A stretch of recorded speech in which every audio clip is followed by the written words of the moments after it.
2020 is nearly upon us, the election's out the way, so where are the property opportunities for property investors in 2020?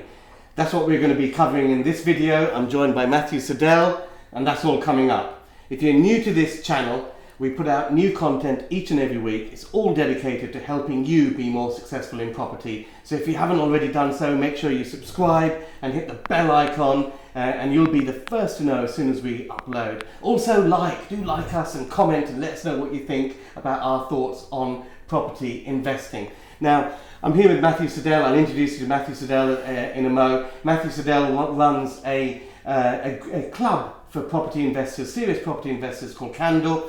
I, of course, run the Baker Street Property Meet, the largest networking event for property investors in the UK.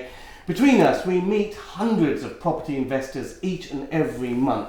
So what we're sharing with you is, if you like, our sneak peek into what we feel the market has in store for us property investors. We're going to look at 5 areas. Now that the election's out the way, we're going to look at, how does this change our business plans? Are we turbocharging for the years ahead? Well, I certainly am, and Matt is too, so we'll share with you some insights into that. Number 2, we're going to look at how the outlook, if you like, for 2020 in terms of finding bargain property deals. And really, bargain property deals is not about finding bargain properties, it's about finding motivated sellers. We'll talk a little bit about that too. We'll also look at the outlook for the auction rooms. Exciting times ahead for the auction rooms. We'll share with you a little bit of analysis on that. And also for developers, what developers have got in store for 2020 and beyond. And also we'll look at some investment strategies. What investment strategies are likely to falter, and what investor strategies we think you should be steaming ahead with in 2020. So there's a lot to cover. Matthew, thanks for joining me. Thank you for having me. So Qandor Group, tell us a little bit about it. What's it all about? So Qandor is essentially a club for property investors and developers to connect and hopefully do deals together. And then all the consultants, your architects and your debt advisors are there to pick up new business. But it's not just about picking up new business, it's about making contacts. A lot of it's about getting access to better market intelligence to find out what's working and what's not working. So if you think where you've got a large gathering of people all doing deals above £1 million, yes, that sort of knowledge and that sort of experience and that sort of expertise is tremendously valuable. And also it's about having quite a lot of good fun as well. And that's what it's about, really, because you can read the media and all this sort of stuff, but it's really about looking at the whites of people's eyes and meeting people who are doing real stuff in property. And I mentioned in my intro, we do the Baker Street Property Meet. We have 300 people each month at our meet. So between us, we are in touch with hundreds of people each and every month, really. So in terms of knowing what's going on or getting feelers, if you like, for what people are doing. And that's what we're sharing the benefit of that experience with. So let's just dive in. We've just had the election result. How is that changing? Were you on hold prior to the election? Yep, there was your business plans. There were certain things that I was planning on doing, which was subject to the election. There were, even on Friday, the day after the result, or the day of the result, because it comes out in the morning, there were people who I was speaking to who were available for lunch, but actually because the vote had gone the way that they wanted it to go, they were off completing on transactions that were subject to the vote. So yeah, I had plans that were on hold, and now I'm able to push the button and create jobs and hire people and create opportunities. I think. What would you have done if it went the other way? Oh, bloody hell. If we'd woken up and Jeremy Corbyn, the man with the plastic front door, was running the country, I imagine, and I'm glad that it never happened, but I imagine on the Friday, a meaningful number of people would have handed in their notice to leave the club. That would have indicated what was going to happen the week after. The club would have been abolished. The value of my house and my home and our assets would have been slashed. And I'd have probably ended up in either Dubai or Geneva.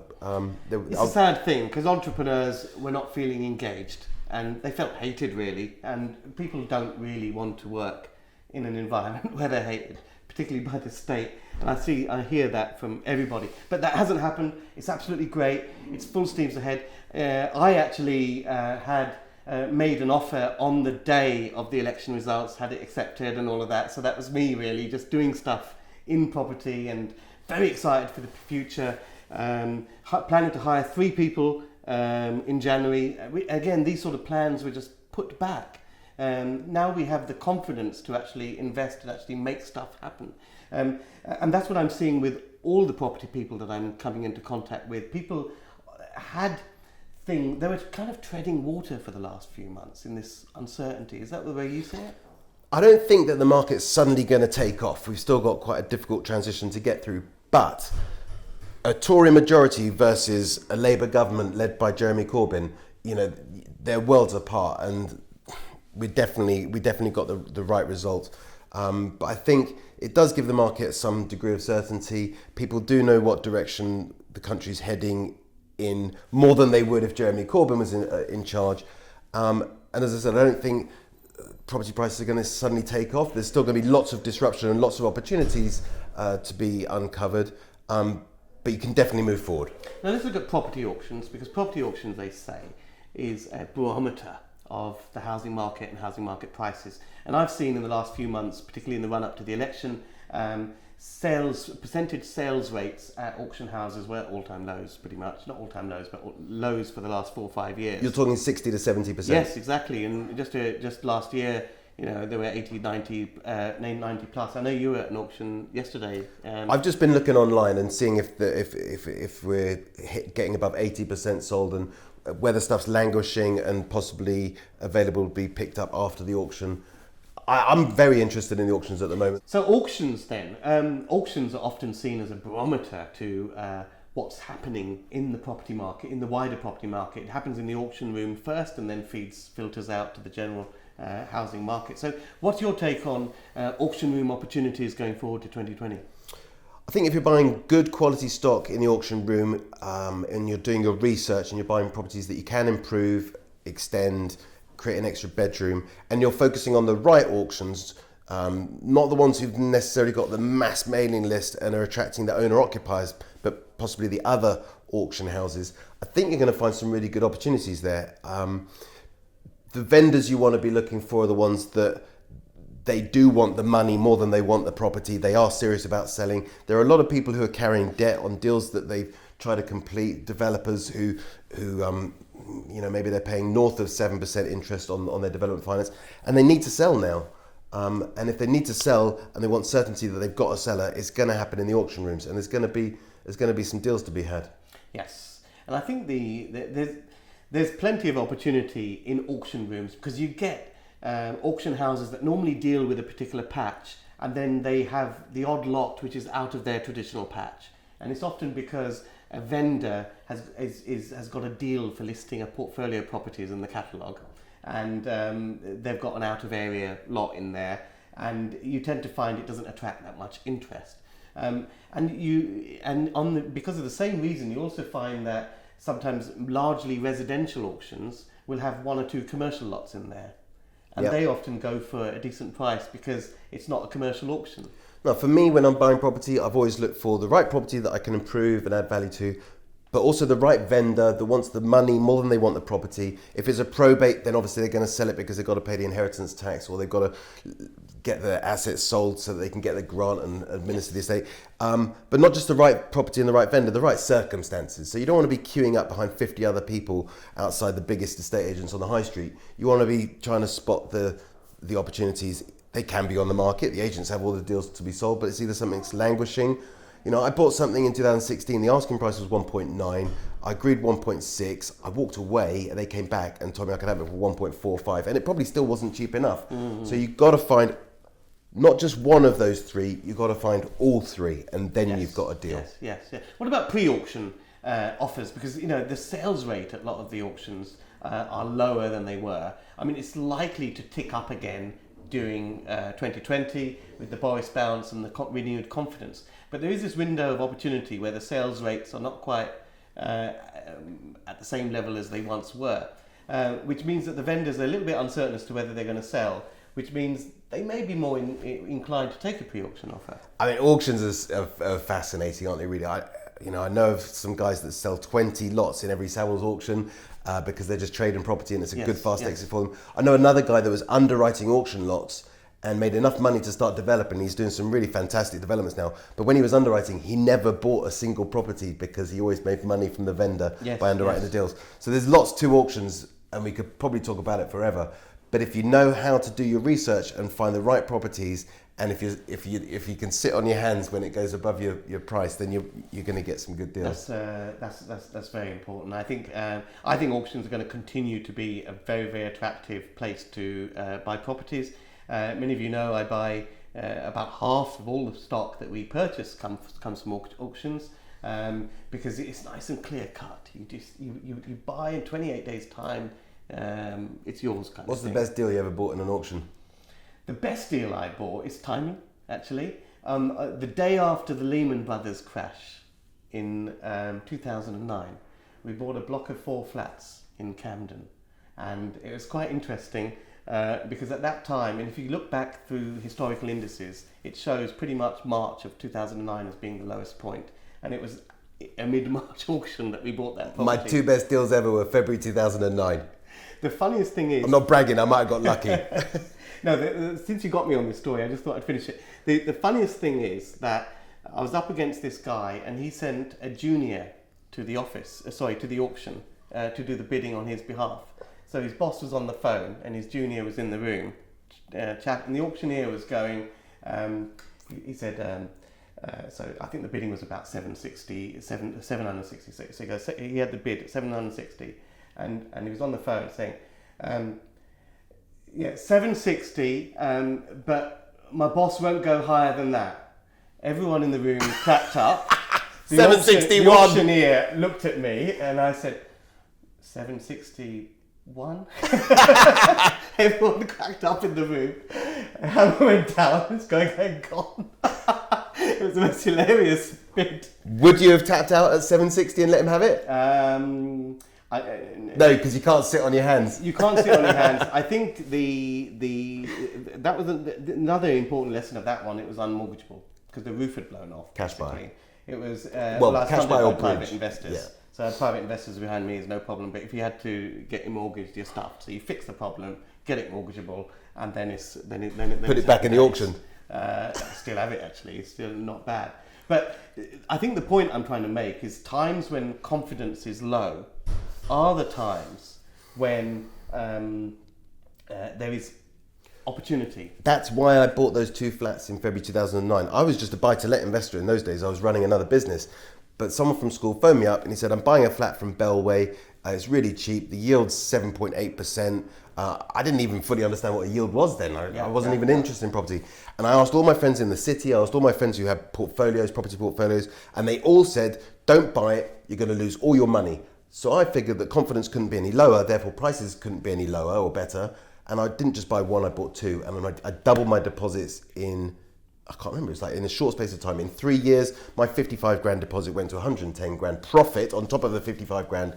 And there were no management, no hassle, no headache, but confidence was rock bottom.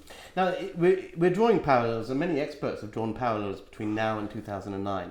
And what I'm seeing when I talk to solicitors, I was on the phone with my lawyer this morning doing some transactions for us, and he's telling me that since the election result, so many stalled transactions are suddenly moving again.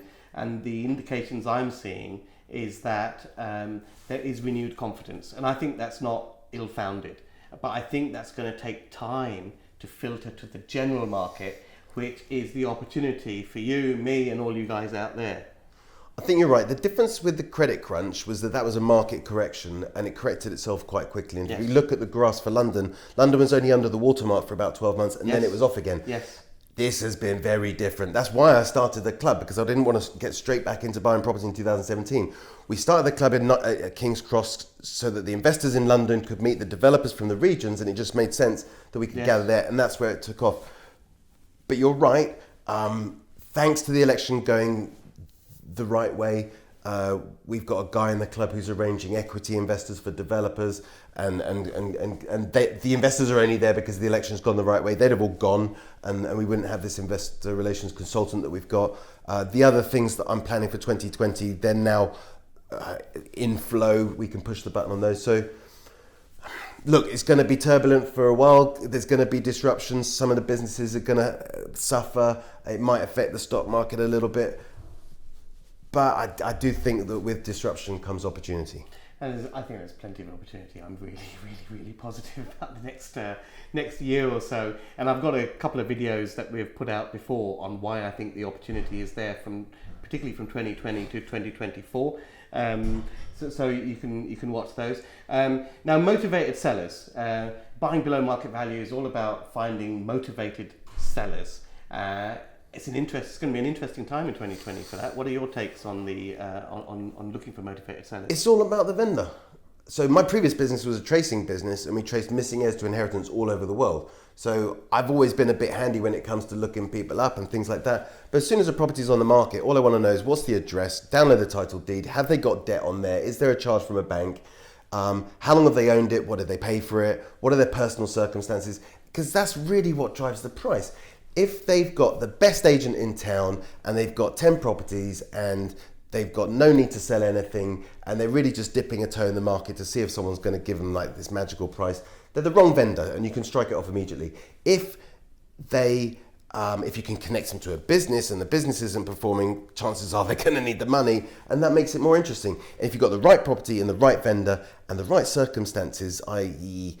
the market's supporting opportunities or prices are a bit soft, then that's when you get the deals. It's reason why. It's to get behind the reason why. And do you do direct to vendor or estate agents? I haven't just done, I've done direct to vendor. Plus, Ranjan, I mapped the whole of London in 3D in 2016. I hired back 2 guys from my tracing business.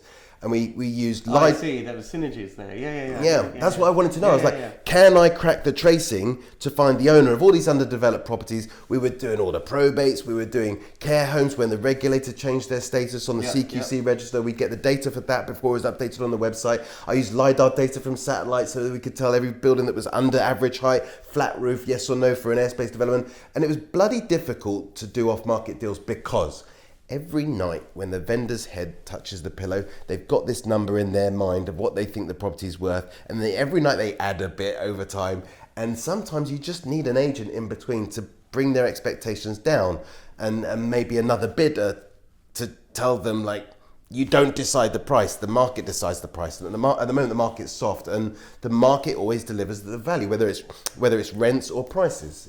It's not determined by the vendor. I think you raise a couple of interesting points on motivate sellers. When I started in property, pushed out a load of leaflets and all the rest of it, and leaflets were great. And leaflets still are great now. But I think the big change, particularly now over the next 4 or 5 years, and Matt has touched on this, is data points. It's all about data. And sometimes you may get a lead through a traditional means such as leafleting, but it's the data that you gather on the vendor's situation before you meet them. And that's very, very powerful, isn't it? Yep, absolutely. So I had 2 researchers sitting there, and I don't want to call him a phone basher because he was very good on the phone, but he used to do PPI claims. He was like the highest scoring guy in his office for PPI claims, and they would trace the owners of all these properties all day long. They'd do a certain number of probates, a certain number of care homes. So I was originally looking at all the care homes because I thought you'd convert them into resi, but actually buying distressed care homes where the margin's 10% or less, it's only worth 3 or 4 times the margin. If you increase that margin to 20-25%, which is what it should be, it's now worth 8 times the margin. Yep. And that became... So although I didn't manage to get any deals done in 2016 because the market was falling and vendors' expectations were always too high, I actually made some amazing contacts. I learned a huge amount. And I also learned, like, it's quite hard to do off market in a falling market, but I'm not convinced the market's necessarily continuing to fall right now. So, and also all the bad news is out there. So the vendors' expectations have probably been reduced a bit. But you've got to find the ones that want the money more than they want the property. And you can do that for an estate agent. I mean, the deal we just had accepted was through an estate agent. But the key thing with the estate agent is you've got to meet the vendor as soon as. So once you meet the vendor, you find out their problems and then you start to tailor things a little bit. But one thing I find, when you can Google around, you can YouTube around the place and you'll find loads of videos on finding properties below market value. And they all waffle on about, the 3 Ds, the death, the divorce. Death, debt and divorce. Death, debt and divorce. But, I'm seeing, and I've got a whole video on this, which I'll put in the link here. But I'm seeing a whole new opportunity in 2020 for finding motivated sellers, which has just been created and hasn't existed before. Now, the vendor that we're dealing with right now is in a situation whereby he's actually selling a London property to us for less than he paid for it in 2016. And the reason he's doing that is this. They're at a stage of life. They're moving to a family home, baby on the way, all that sort of stuff. So they've got to move. Because they can't sell the property in a slow market, a temporarily slow market, to buy the next property, that counts as a second home. So they've got to pay a 3% stamp duty hit. They get it back, but it's a cash flow hit. The other issue is this. In the old days, a lot of people used to keep their existing property, rent it out, and then buy the next one. Your accidental landlords. The accidental landlords. But Section 24, by the time he's paid the tax, because he's got a mortgage on the property, which again you checked out through land registry and you see that there was a charge on there and all the rest of it, because the Section 24 would mean that after agent fees, he wouldn't have made much money by renting it out, so it wasn't worth doing. And thirdly, of course, people are scared of getting their... Oh, the other thing that's changed is, when you lived in your home and then you sell it a few years later, you used to be able to still claim it as private residence relief, so you get the full PPR. Yeah, I did that. That reduced from 3 years to 18 months, but next year it's reducing from 18 months to 9 months. So if you rented a property you lived in, if you don't sell it in 9 months, you start to lose your PPR. Yep. And then, of course, people are scared about the abolishing of Section 21, the no-fault eviction and getting your property back for first-time landlords. So this is a nice cocktail of measures, which means that someone who would have rented their property out and been an accidental landlord, nobody wants to do that. And they're willing to take less in terms of an asking price because the other factors are just too much. No, the move... That never existed before. Yeah. No, there's definitely lots of different changes and you've got to get your head around those and work out where the opportunities are for you. That's it. It's all about these, because they all have silver linings. Could you imagine what it would be like being an estate agent without that? I mean, the estate agent's volumes must be right down, and if it wasn't for the Section 24 and the principal residence relief being changed and all these other things, I mean, the estate agents are already getting butchered by the online estate agencies. So what you just described there is probably keeping them on oxygen. Exactly. So, okay, we talked a lot about different aspects of different people playing the property market. Developers. What do you think the outlook is for developers going forward in the next couple of years? I think the right developers who've got a good strategy and are not desperately motivated to do deals because they need to be doing deals to pay their team or to put food on the table or all the rest of that sort of stuff, I think those guys and girls are going to pick up some great deals. Yes. But I think you still need to proceed with caution and do deals judged on their merits because they're good deals and that's why you're doing them. But I think that's probably true for any market though. When you're a motivated developer, you can be a bit too motivated to do slightly average deals or deals that you shouldn't do.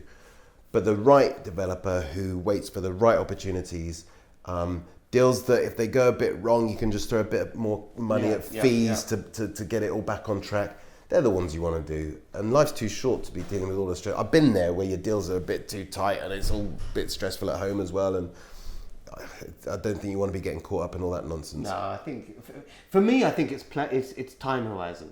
If you're going to do something with planning permission and you're going to apply for planning permission, then get it and then do something, and it's going to be 2 or 3 years before you actually exit. It's too long a time horizon for me to plan. I'm much more in favour of the permitted development stuff because you're going to get it and you can be in and out in a year. You're saying the timeline horizon is too long because the government can wake up one morning, change something, and no, it's not so much of that. It's because prices. Of market uncertainty. Yeah. I can be reasonably positive in the outlook for the end values if I've got a time horizon of a year to complete something. If I've got to buy an empty site and get planning permission on it and then go through that rigmarole and then build it and all that. How do you know what it's going to be worth in 2022? That's the problem. Over a year I can make some guesses and whatnot, but I feel it's a riskier time for projects that involve the best time. Long horizons. Yeah, long horizons is when the market's galloping ahead at 10% every year. That's the best time to just. Do you want to get on that train? Because even if your development slows down, you're still quids in because of the increases. So strategies then, particularly aimed at people starting out in property. There's a lot of people talk about control strategies versus ownership strategies. What sort of strategies do you think people getting into property or those relatively new into it should adopt over the next couple of years? If you're new and you're getting into property, you definitely need to learn, and the safest way to learn is to get out there and gain some experience, and you probably want to be doing that on smaller deals rather than larger deals. If you can do that cash, even better. I wouldn't learn at the same time as I wouldn't be leveraged to the hills at the same time as learning, taking debt at 8, 9, 10% and taking as much as you can, unless you're in a position where you can release some equity from somewhere else and bail yourself out of trouble when the costs overrun and things like that. But the best strategy in my mind are buying properties that you can comfortably afford, buying 3, selling 2 and keeping 1, or buying 3 and selling 1 and keeping 2 if the deals are good enough. And the best thing I think about that strategy is that you're constantly going to the estate agents with property that they can sell, and what you're asking for in return is something that you can buy. And I think that's pretty strong. That is true, and that's all about relationships, isn't it? The relationships that you forge with the agent, because you're giving them something more than just buying their properties. If you like. You create deal flow for yourself, always looking to add value. You're creating constant business for the people that you work with, so they're all engaged and looking after you because they can see you as a customer for not just the next 6 months but the next 60 months. You're giving agents property to sell. They're hopefully giving you opportunities in the first knocking on them. When I was buying in Reading, and I was buying quite serious amounts of property, by some people's standards, peanuts by others, I remember there was an agent who knew that I was going to buy this property. The vendor hadn't given it to them, and they said, we've got one vendor that we want to show this to because we know he'll buy it and he's cash. They showed it to me, I bought it cash, and the other agents who were going to get it phoned me up the next day and said, we've got a property coming and this is perfect for you. And I said, no, the other guys just got me in the door first. So you do need the relationships with the agents. And if they know you're serious, then that's great. And if your market is 80 grand properties and you're doing that with 80 grand properties, then do it with 80 grand properties. And if you're in another area where it's slightly more affordable, maybe travel to somewhere where it's slightly more affordable so you're not too far outside your comfort zone. How far should people travel to do a deal? Because a lot of new investors come to me at Baker Street and say, look, I live in Harrow and I've been told to go invest in Lancashire or Blackpool or whatever. There's nothing wrong with Lancashire and Blackpool. You don't have to say like that, Ranjan. My granddad was from Lancashire. Come on. What's your view on that sort of investing range? It's a 3-dimensional question. If you've got management issues, you don't want to be a long way from the property because your tenants might be phoning up and complaining about something, and then you drive all the way to where the property is, which might take 2 hours or 3 hours. Then you get there and realise actually the cleaners are doing a great job and it's immaculate, and it was all just a bit of a dispute. I've done that. Reading was over an hour from where I lived, and I didn't really want to be going down there twice a week. I didn't really want to be going down there twice a month. But you kind of have to. For me, my circumstances have changed quite a lot over the last couple of years. When I was on my last spending spree, I was just about still in my 30s. My next birthday, I'm going to be 43. I've got young kids. My wife's had some pretty serious health issues. So I don't want to be taking lots of risk, and I don't want to be a long way from the property that I'm buying. So I live in Wimbledon. I quite fancy Kingston because of Crossrail 2, and it's got a university there. But it really depends on what you're doing. If you're buying an office and it's in a town north of Watford or potentially even north of Birmingham, then some of the yields on some of this commercial stuff. I saw something, it was way up north, I can't remember exactly where, but Nike were the covenant. You got Nike as a tenant and it's giving you a 10% yield. And there were still years on the lease. So no, that's great. But here's my take on it, which is that... You're going to cut me to pieces now, aren't you? No, I'm not. I think that... I think it's about... there are deals everywhere. And it is just about equipping yourself with the knowledge to find deals in your backyard. And wherever you are, within an hour's commuting distance, you shouldn't have to go further than that to find great deals. And if someone's telling you to go 300 miles away, I think you may get some gains, but you may lose that from the complexities of managing things at distance. It's far better to equip yourself and educate yourself with how to find deals and opportunities in your proximity. The trick is to find the vendors, to build relationships with the agents, to transact and be honourable and be someone that people like doing business with. ideally to be the kind of person where people are bringing you opportunities all the time. I mean, if I suddenly started making loads of noise on social media about people bringing me opportunities, I wouldn't even be able to open my emails. But then you've got to be able to get through the volume quickly. So circumstances, property, and vendor. But you're right, you shouldn't need to travel more than an hour. There are enough strategies. But for me personally, I want to look at not just the gross yield, not just the net yield, but the cash on cash, and not even just that, the cash on cash divided by the amount of effort and stress and time and the emails it's going to take me to manage that property, because they're the ones you're going to keep, the ones that don't give you headaches. Absolutely right, and then we're going to do a video on this shortly on figures, and obviously people talk about return on ROI, return on investment, but I also have something which I call ROE, which is return on effort. There you go. Which factors in the time effort that you have to put into it. Yeah, that's what it comes down to. Yeah. You know, can you be on holiday or spending time with your family or just running your business and working really hard and trying to grow that without worrying about whether the thermostat's at the right temperature because the girls want it hot and the guys want it cold, or I don't know, some bullshit like that. So, to wrap up, what are your sort of closing remarks on 2020 for people out there? We're not out of the woods yet, but there's light, and I think there's definitely still opportunity. There's going to be lots of opportunity for a while. I think the huge amount of capital that comes in and out of property seasonally is now creeping closer to the real estate market. And I think the property people who are here year in, year out, this could be their year.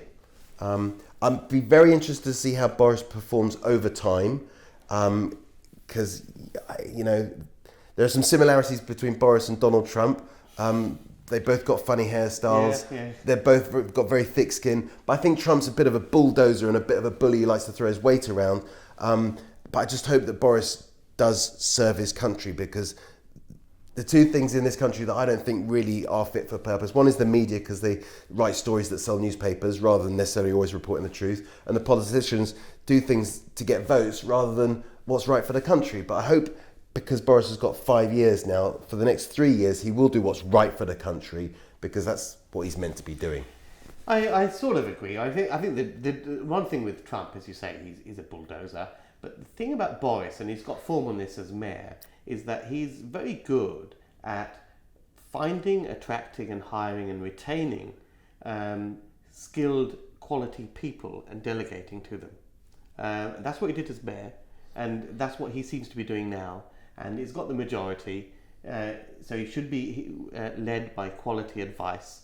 And I think that we can just trust him to just get on with Brexit and deliver. At least he'll be able to get it through Parliament and we'll have certainty. And it just leaves us the headspace to focus on our businesses, basically, and make the economy great, I guess. You know. I kick myself now, but it was about 3 years ago I saw Boris sitting in the baggage reclaim at Heathrow, and it was after he was mayor, so I don't know if it was 3 years ago or whenever, but he wasn't mayor anymore, he was just sitting in the baggage reclaim by himself. I said to my wife, I said, that's Boris Johnson, he's going to be the Prime Minister one day, I'll go and get a selfie. But I didn't, I bottled it, believe it or not. But one thing's for sure, you're not going to see him riding around town on his bicycle anymore. No. He's off into the stratosphere. We won't see that. So anyway, I hope you enjoyed this video. Let us know what you think in the comments below. We've just had a little bit of a chinwag and a discussion on some of our thoughts for 2020. You may agree, you may disagree, you may think something totally different. Let us know in the comments below. Go on, you're going to say something. You've got to tell them to subscribe. Yeah, subscribe. Like. I mean, subscribe, like, hit that bell icon. Bell we're icon. now over 10,000 subscribers, so I'm thankful to all of you. You appreciate what we're doing. We're dedicated to producing content to help you be more successful in property. Is the Netflix of property TV. Anyway, on that note, we're going to go and have a bit more of a chinwag and discuss some secret insider property investment strategies for the year ahead. And join us in the next video. Bye for now, guys. If you enjoyed this video, hit the like button. If you're not a subscriber, what are you waiting for? Subscribe, hit the bell icon. As soon as we upload, we'll let you know. And enjoy these. They're all dedicated to helping you be more successful in property. Happy investing.